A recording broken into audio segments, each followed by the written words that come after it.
حافظا وقائدا وناصرا ودليلا وعينا حتى تسكنه أرضك طوعا وتمتعه فيها طويلا برحمتك يا أرحم الراحمين. صلوات اللهم صل على محمد وآل محمد. اما بعد فقد قال اللہ تبارک تعالی فی کتاب محکم الحکیم قرآن المجید فرقان الحمید. بسم اللہ الرحمن الرحیم. قل ہاتوا برہانکم ان کنتم صادقین. صلوات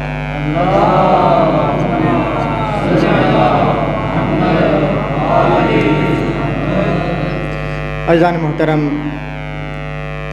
ہمیشہ کی طرح دعائے سلامتی امام زمانہ جل اللہ تعالیٰ فرجہ شریف کے ساتھ آج کی اس گفتگو کا بھی آغاز ہو رہا ہے، اس عقیدہ و عقیدت کے ساتھ کہ مولا ہماری بزم میں تشریف فرما ہیں. مولا آپ کو آپ کی جد کا واسطہ، آئیے ہماری سرپرستی قبول کیجیے، ہماری رہنمائی فرمائیں. پروردگار عالم کی بارگاہ میں دعا گو ہوں کہ خدا بانیان مجلس کی تمام مرادوں کو بدفعل محمد و آل محمد پورا فرمائے، اور آپ حاضرین عزاداران امام مظلوم علیہ الصلوۃ والسلام جو تشریف لائے ہیں، آپ کی اس حاضری کو بھی اللہ اپنی بارگاہ اقدس میں قبول و منظور فرمائے. امام زمانہ جل اللہ تعالیٰ فرجہ شریف کی موجودگی کو محسوس کرتے ہوئے ایک بلند تر نعرہ صلوات ارشاد.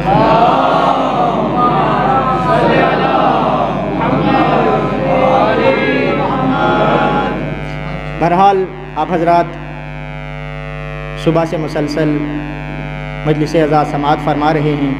نوجوانوں سے دست بستہ یہ گزارش ہے، بزرگوں سے معذرت کے ساتھ، کہ نوجوانوں کو کم از کم یہ اجازت نہیں ہوتی ہے کہ وہ مجلس عزا میں آئیں اور دیواروں کے ساتھ ٹیک لگا کے بیٹھیں. آپ حضرات تھوڑا تھوڑا آگے تشریف لائیں، میں انشاءاللہ بہت جلد اپنی بات کو تمام کرنے کی کوشش کروں گا.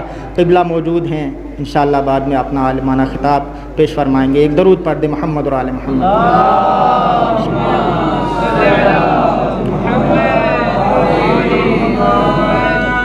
عزیزان محترم، واقعہ یوں ہے، تاریخ یوں بیان کرتی ہے، تفاسیریں یوں بیان کرتی ہیں.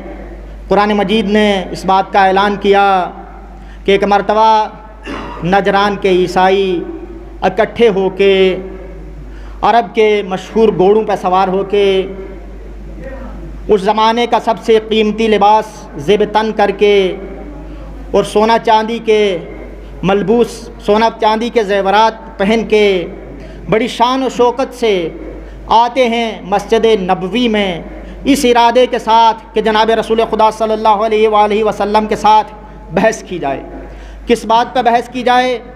کہ یا تو عیسیٰ اللہ ہے معاذ اللہ، اور یا اللہ کا بیٹا ہے معاذ اللہ.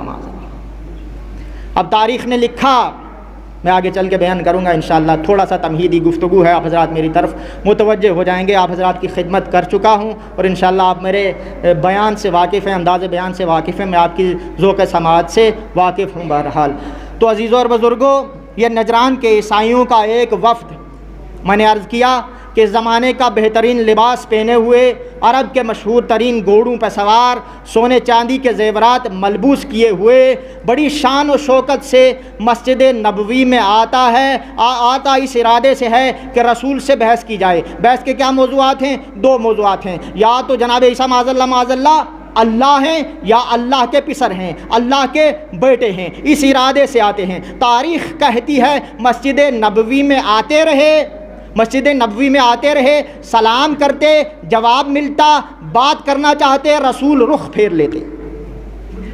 سلام کرتے، جواب ملتا، بات کرنا چاہتے، رسول رخ پھیر لیتے، رسول اپنا منہ پھیر لیتے. بات کرنے کی اجازت نہیں تھی. یہ مسئلہ، یہ لگاتار سلسلہ چلتا رہا. ایک مرتبہ اب تاریخ نے عجیب جملے لکھے، آپ حضرات کی توجہات کی نظر انشاءاللہ آپ میری بات کی تائید کریں گے کہ ایک مرتبہ جب یہی سلسلہ چلنے لگا تو چلتے چلتے اب مسجد نبوی سے باہر نکل رہے ہیں، مسجد نبوی سے باہر نکل رہے ہیں. ہو کیا رہا ہے؟ سلام کرتے ہیں، جواب مل جاتا ہے. بات کرنا چاہتے ہیں، رسول بات نہیں کر رہے ہیں۔ آخر مجبور ہو گئے، مجبور ہو کے مسجد نبوی سے جب باہر نکلنا چاہ رہے ہیں تو ایک مرتبہ تاریخ نے لکھا کہ اچانک جناب سلمان کی نظر پڑ گئی، اچانک جناب سلمان کی نظر پڑ گئی۔ اب یہ تاریخی جملے، توجہ آپ حضرات کی، یہ تاریخی جملے ہیں کہ جناب سلمان کی نظر پڑ گئی۔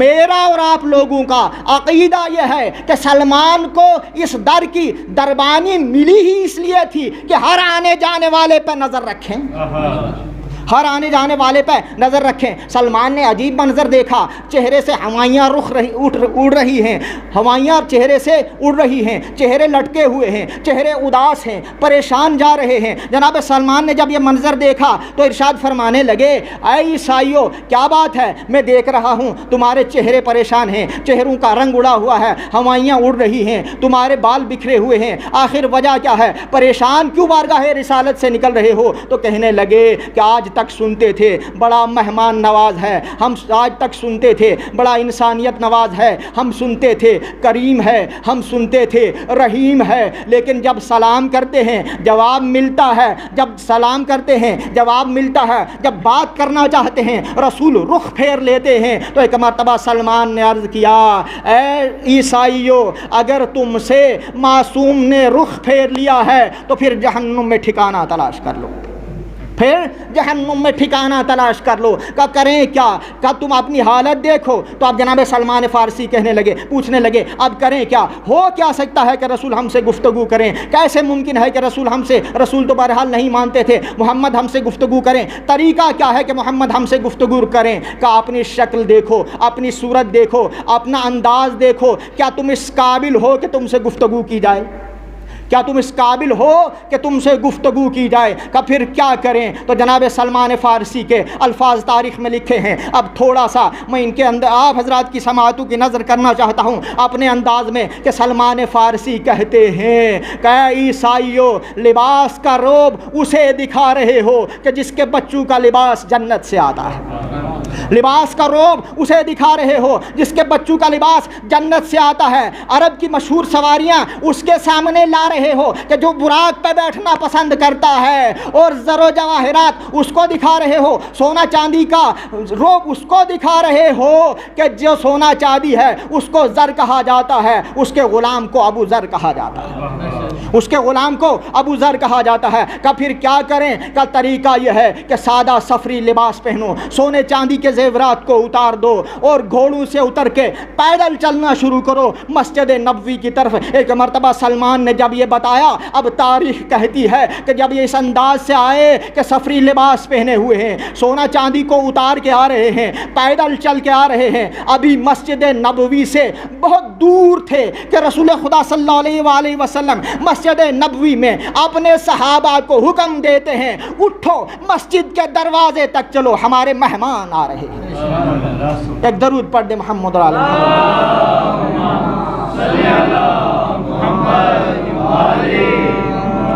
اٹھو مسجد نبوی کی طرف بڑھو، ہمارے مہمان آ رہے ہیں۔ یہ ہے جناب رسول خدا صلی اللہ علیہ وآلہ وسلم کی مہمان نوازیت، یہ ہے جناب رسول خدا صلی اللہ علیہ وآلہ وسلم کی تواضع، یہ ہے جناب رسول خدا صلی اللہ علیہ وآلہ وسلم کی سیرت۔ اب آئے، اب جو سلام کیا اس کے بعد کلام ہو رہا ہے، باتیں ہو رہی ہیں۔ اب باتیں کیا ہیں؟ وہی دو باتیں کہ یا تو جناب عیسیٰ معاذ اللہ اللہ ہیں، یا جناب عیسیٰ اللہ کے بیٹے ہیں۔ تو عزیزوں اور بزرگوں، اب جناب رسول خدا صلی اللہ علیہ وآلہ وسلم نے بہت زیادہ ایسا جواب پیش کیا، ایسی دلیل پیش کی کہ جس کا جواب ممکن نہیں تھا۔ پہلی بات یہ کہ جناب عیسیٰ کے بارے میں یہ سوال کیا گیا کہ جناب عیسیٰ معاذ اللہ اللہ کے بیٹے ہیں، اللہ کے بیٹے ہیں۔ تو اب قرآن کہتا ہے، جناب رسول خدا صلی اللہ علیہ وآلہ وسلم نے جواب کیا ارشاد فرمایا؟ کہنے لگے کہ اللہ کا بیٹا آپ کیوں کہتے ہیں؟ کہا اس لیے کہ ان کا کوئی باپ نہیں تھا، جناب عیسیٰ کا کوئی باپ نہیں تھا، لہٰذا جناب عیسیٰ اللہ کے بیٹے ہیں۔ تو جناب رسول خدا صلی اللہ علیہ وآلہ وسلم نے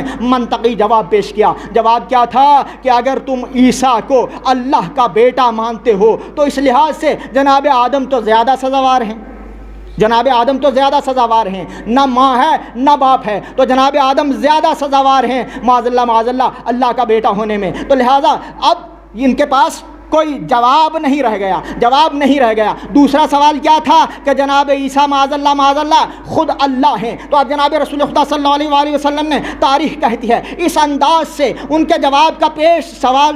سوال کا جواب پیش کیا کہ ان کے پاس کوئی جواب نہ رہ گیا. ایک مرتبہ جناب رسول خدا صلی اللہ علیہ وآلہ وسلم ان کو قصے سنانے لگے, کہانیاں سنانے لگے کہ جناب عیسیٰ کو صرف آپ ہی نہیں ہم بھی نبی مانتے ہیں. وہ بڑے دلیر تھے, وہ بڑے بہادر تھے. جیسے کوئی ہمارے سامنے اگر کوئی غیر شخص آئے تو مولا کائنات کے فضائل بیان کرے تو ہم یقیناً خوش ہو جاتے ہیں, ہم یقیناً بہت زیادہ خوش ہو جاتے ہیں. کوئی امام حسین علیہ الصلوۃ والسلام کا تذکرہ کرے جو ہمارا ہم مسلک نہ ہو, جو ہمارا ہم عقیدہ نہ ہو, تو ہم بہت زیادہ خوش ہو جاتے ہیں. ایسے ہی جناب رسول خدا صلی اللہ علیہ وآلہ وسلم بیان کر رہے ہیں جناب عیسیٰ ہمارے بھی نبی ہیں, ہم بھی ان کو اللہ کا نبی مانتے ہیں. لہٰذا کیا ہے, وہ بہت بڑے بہادر تھے, وہ بہت بڑے دلیر تھے, وہ بہت بڑے ملنسار تھے, وہ بہت بڑے مہمان نواز تھے. 5-10 قصے سنا دیے, عیسائی خوش ہو رہے ہیں. ایک مرتبہ رسول خدا صلی اللہ علیہ وآلہ وسلم نے روک کے ان کی توجہات کو مبذول کرنے کے بعد روک کے سوال کیا کہ ہمیں جناب عیسیٰ کی سب عادتیں پسند ہیں لیکن ایک عادت پسند نہیں ہے.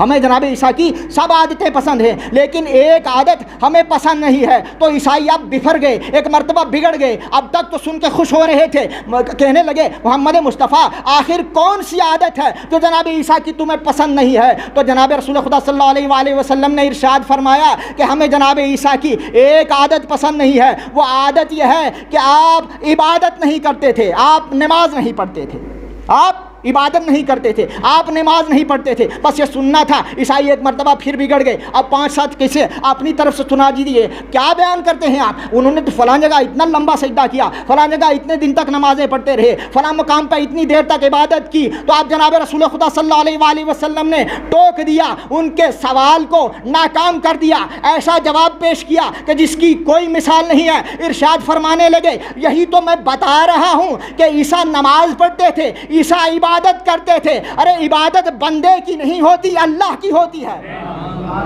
عبادت بندے کی نہیں ہوتی, عبادت اللہ کی ہوتی ہے. اگر عیسیٰ تمہارے عقیدے کے مطابق خود اللہ ہیں تو پھر عبادت کس کی کیا کرتے تھے؟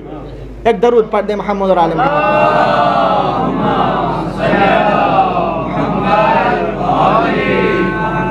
بہرحال کہنے لگے کہ آپ کی بات تو درست ہے لیکن ہم مانیں گے نہیں, ہم مانیں گے نہیں. ہمارے پاس آپ کی بات کا, دونوں باتوں کا کوئی جواب نہیں ہے لیکن ہم ماننے کے لیے تیار نہیں ہیں. عزیزوں اور بزرگوں, اب میں 2 تفاسیر آپ لوگوں کے سامنے پیش کرتا ہوں. ایک احمد رضا خان بریلوی کی تفسیر اور دوسری شبیر احمد عثمانی کی تفسیر. آپ کے پاس اگر موجود ہوں تو آپ ان کا مطالعہ کریں, اگر موجود نہیں ہیں تو بازار میں موجود ہیں, آپ لے کے دیکھیں. جو آیا ہے مواہلہ کی انہوں نے تفسیر کی ہے. اب یہ ان دونوں کی تفاسیر جو ہیں ان کو اپنے الفاظ میں بیان کروں گا. اب یہ کہتے ہیں کہ روایتیں مختلف ہیں. رسول 3 دن 5 دن یا 7 دن 3 5 یا 7 دن تک قرآن پڑھتے رہے. قرآن پڑھ کے عیسائیوں سے بحث کرتے رہے, عیسائیوں نے نہ مانا.